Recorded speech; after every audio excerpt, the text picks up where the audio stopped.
কিন্তু মৌলা তুই রে তুই, আউয়াল ও আখেরে মৌলা তুই রে তুই, বলি না মৌলা তুই রে তুই,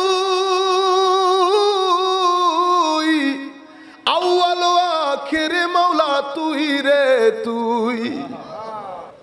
সুন্নিয়ত জিনিসটা কি,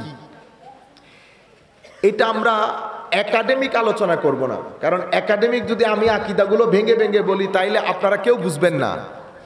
আমরা আপনারা বুঝেন মতো করে যেটা বললে আপনারা মনে রাখতে পারবেন, সেই আন্দাজে আল্লাহর দরবারে তৌফিক কামনা করে আমরা আমাদের বক্তব্য শুরু করছি। সম্মানিত উপস্থিতি, বর্তমান সময়ে মুসলিম উম্মাহ যেই সমস্ত চ্যালেঞ্জগুলা ফেস করছে, তোর মধ্যে অন্যতম একটা চ্যালেঞ্জ হচ্ছে আমাদের আকীদার প্রাণ, ঈমানের প্রাণ মুহাম্মদুর রাসূলুল্লাহ সাল্লাল্লাহু আলাইহি ওয়াসাল্লাম সম্পর্কে। তার আগে আমি আপনাদেরকে একটা ব্যাপার পরিষ্কার করি, আমাদেরটা দিন, আমাদেরটা কি দিন।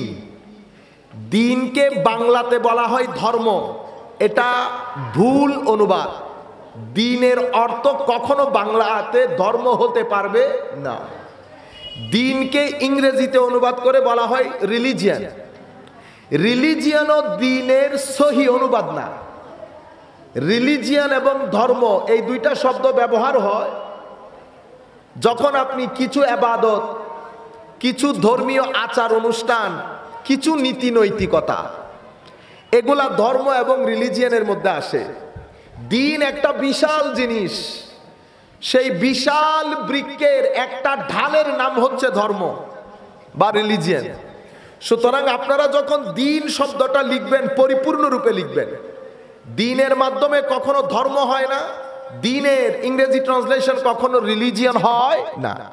আপনারা যারা কলেজ ইউনিভার্সিটিতে পড়েন, আপনারা যদি গুগল করে নেন রিলিজিয়ান মিনিং লিখে দেন, দেখবেন ওখানে এই বিষয়গুলো আসবে। কিছু ধর্মীয় রিচুয়ালস বলি আমরা, নীতি নৈতিকতা, আচার, এগুলা। দিন একটা টোটালিটি, একটা বিশাল বৃক্ষ, সমস্ত কিছু, দুনিয়া, আখেরাত, মুআমালাত, ইবাদত, সব কিছু দিনের ভিতরে আছে। দিন একটা প্যাকেজ, দিন একটা প্যাকেজ। এই দিনের মধ্যে দিন তিনটা জিনিসের উপর দাঁড়িয়ে আছে। দিনের তিনটা ডাইমেনশন, একটাকে আমরা বলি ঈমান, একটাকে আমরা বলি ইসলাম, একটাকে আমরা বলি ইহসান। হাদিসে জিবরিলের আলোকে আমার নবী এই তিনটা জিনিসকে দিন বলেছেন।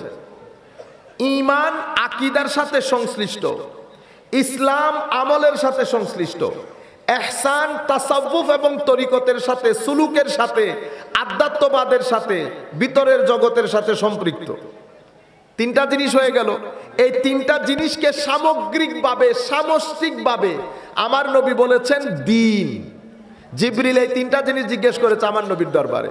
জিবরিল যখন চলে যায়, আমার নবী বলেছেন হাজা জিবরিল আতাকুম লিয়ুআল্লিমাকুম দীনাকুম, ইনি জিবরিল তোমাদেরকে দিন শিক্ষা দিতে এসেছেন। তো দিনের মধ্যে তিনটা জিনিস এসেছে। সম্মানিত উপস্থিতি, দিনের এই তিনটা জিনিসের মধ্যে সবচেয়ে গুরুত্বপূর্ণ জিনিস হচ্ছে আপনার ঈমান। আপনার ঈমান, ঈমান সবচেয়ে গুরুত্বপূর্ণ বিষয়। যদি ঈমানের মধ্যে কোনো হেরফের থাকে, আপনার বাকি আমল, আধ্যাত্মবাদ, কোনো কিছু আল্লাহর দরবারে কবুল হবে না। ঈমানের প্রাণ কেন্দ্র হচ্ছে মুহাম্মদুর রাসূলুল্লাহ সাল্লাল্লাহু আলাইহি ওয়াসাল্লাম। ঈমানের জান, ঈমানের প্রাণ, রিসালাতের প্রতি আকীদায়ে রিসালাত যদি পারফেক্ট না হয়, আকীদায়ে তাওহীদ অথবা আকীদায়ে ইয়াউমে আখিরা, পরকালের বিশ্বাস, তাওহীদ, কোনোটাই আল্লাহর দরবারে গ্রহণযোগ্য হবে না। আমি আবার আপনাদেরকে উদাহরণ দিয়ে বললে বুঝতে পারবেন। এক ব্যক্তি অনেক শিক্ষিত, সারা দিন গবেষণাগারে বসা, পড়তে পড়তে পড়তে শেষ পর্যন্ত বুঝতে পারলেন যে পৃথিবী, নবমণ্ডল, ভূমণ্ডলের পেছনে আল্লাহ নামক একজনের অস্তিত্ব আছে। আপনি তাকে মুমিন বলতে পারবেন? জ্ঞানের ভান্ডার না, লাইব্রেরি, জ্ঞান সব কিছু মিলে সে বুঝতে পেরেছে এখানে একটা একত্ববাদ রয়েছে। এই পুরা গবেষণার পরে আমি তাকে মুমিন বলতে পারবো না। কিন্তু আরেক ব্যক্তি গোয়ালঘর থেকে বের হয়েছে, সে যদি পরে আশহাদু আল্লা ইলাহা ইল্লাল্লাহ ওয়া আশহাদু আন্না মুহাম্মাদান আবদুহু ওয়া রাসূলুহু, বলেন দেখি দুইজনের মধ্যে মুমিন কে? যিনি গোয়ালঘর থেকে বের হয়েছেন উনি। কেন?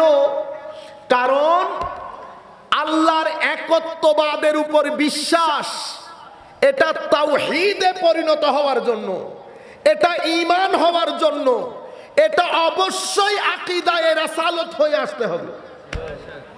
এটা যদি আকীদায়ে রাসালত হয়ে না আসে তো এটাকে আমরা ঈমান বলতে পারবো না, দর্শন বলতে পারবো। It's simple a philosophy. আমরা এটাকে ঈমান বলতে পারবো না। সেই জিনিসটা আমাদেরকে আপনাদেরকে বোঝানোর জন্য আমার আল্লাহ যখন, আপনারা আমার কথা পরিষ্কার শুনতে পাচ্ছেন তো? কোনো আওয়াজের উঠানামা তো হচ্ছে না? সেই কারণে আমার আল্লাহ সূরা ইখলাস যখন শুরু করছেন, এটাকে বলে সূরাতুত তাওহীদ, তাওহীদের সূরা। আমরা তাওহীদ বলতে কি বুঝি এটা যদি কেউ জিজ্ঞেস করে তো আমরা সূরাতুল ইখলাস তুলে ধরবো, এটা বুঝি তাওহীদ মানে। সেই তাওহীদের শুরু হয়েছে রিসালাত দিয়ে। আপনারা কি পড়েন? কুল হুয়াল্লাহু আহাদ। হাবিব আপনি বলে দিন, আপনি বলে দিন। কেন বলতে হবে ইয়া রাসূলুল্লাহ? মাওলা কেন বলতে হচ্ছে? কারণ আমি, তুমি না, আমি তিনি। এই পয়েন্টটা আমি চাচ্ছি এটা রেকর্ডে আসুক। আপনারা দয়া করে একটু কষ্ট করতে হবে বোঝার জন্য, অথবা দোয়া করেন আল্লাহ আমাকে তৌফিক দান করুক আপনাদেরকে বোঝানোর জন্য। আল্লাহ হাবিবকে কেন বলতে হবে? সরাসরি আপনি বলে দিলে তো হয়, আপনি এক। আমার আল্লাহ বলছেন না, এরকম বলতে পারবো না। কেন? কারণ আমি, হায় হায়, কুল হুয়া, আমি কিন্তু তিনি। আমি কি? তিনি। তো মাওলা তিনি হলে অসুবিধা কি? তিনি ধরা যায় না, ছোঁয়া যায় না, দেখা যায় না, তিনি এখানে নাই। যদি তিনি এখানে থাকে তা তিনি তো তুমি হয়ে যাবে, অথবা আপনি। আমি যখন আপনাকে জিজ্ঞেস করবো, এই যে আপনার সাথে কথা বলতেছি, আপনাকে জিজ্ঞেস করলাম তিনি কোথায়, তো তিনি মানে কি? যিনি এখানে নাই, যিনি এখানে নাই। তো মাওলা আমি তো তিনি, হুয়া তো, হুয়া মানে কি? তিনি। তো মাওলা তিনি হলে অসুবিধা কি? তিনি, তুমি ছাড়া তিনির পরিচয় পাওয়া যায় না। তিনির পরিচয়ের জন্য কি লাগে? ও তুমি লাগে। এই যে আমি আপনাকে জিজ্ঞেস করতেছি বেটা তিনি কোথায়, তোমাকে জিজ্ঞেস করতেছি তিনি, অথবা আপনাকে জিজ্ঞেস করছি তিনি কোথায়। তো তিনির পরিচয়ের জন্য আপনি লাগে, তুমি লাগে, সেই লাগে। কেন? আমি যার সাথে কথা বলছি ইনি তুমি, যার ব্যাপারে কথা বলছি উনি তিনি। তাইলে একজন তুমি, একজন তিনি। তো এখন আল্লাহ বলছেন কুল, হাবিব আপনি বলেন। তুমি বলো, কি বলবে? তিনি আল্লাহ এক, তিনি আল্লাহ এক। মাওলা তো তুমি তিনি এত চক্কর কেন? কারণ হচ্ছে হায় হায়, আমি লাইসা কামিসলিহি শাই, আমার কোন ধরন, গঠন, আকৃতি, প্রকৃতি, মত, তুমি চিন্তা করো, গুনতে থাকো, আমার কোনো মত নাই। তুমি কোনো কিছু মাথায় আনতে পারবে না আমি কেমন, তুমি এই প্রশ্ন করতে পারবে না আপনি কোথায়। কেন মাওলা? আমি তখন থেকেও ছিলাম যখন কোনো জায়গা ছিল না, সত্তা ছিল না, মাস ছিল না। That means I am free of time and space because I am the creator of the time and space. সময় এবং জায়গা এটা আমি সৃষ্টি করেছি। আমি না সময়ের মধ্যে থাকি না জায়গার মধ্যে থাকি। যদি জায়গার মধ্যে থাকতাম তো কোথায় জিজ্ঞেস করতে পারতাম। জায়গা তো পরে আমি সৃষ্টি করেছি। আমি তো তখন থেকে ছিলাম যখন কোনো তখন ছিল না। এখনো তেমন আছি, আগে যেমন ছিলাম, আগে যেমন। আর আমি কোথায়, এই প্রশ্ন করতে পারবা না। কেন? কারণ আমি যখন থেকে আসি তখন কোনো কোথায়ও ছিল না। কোথায় হয়েছে কখন? যখন স্পেস তৈরি হয়েছে, আমার আল্লাহ জায়গা তৈরি করেছেন, তখন থেকে না কোথায়। কখন?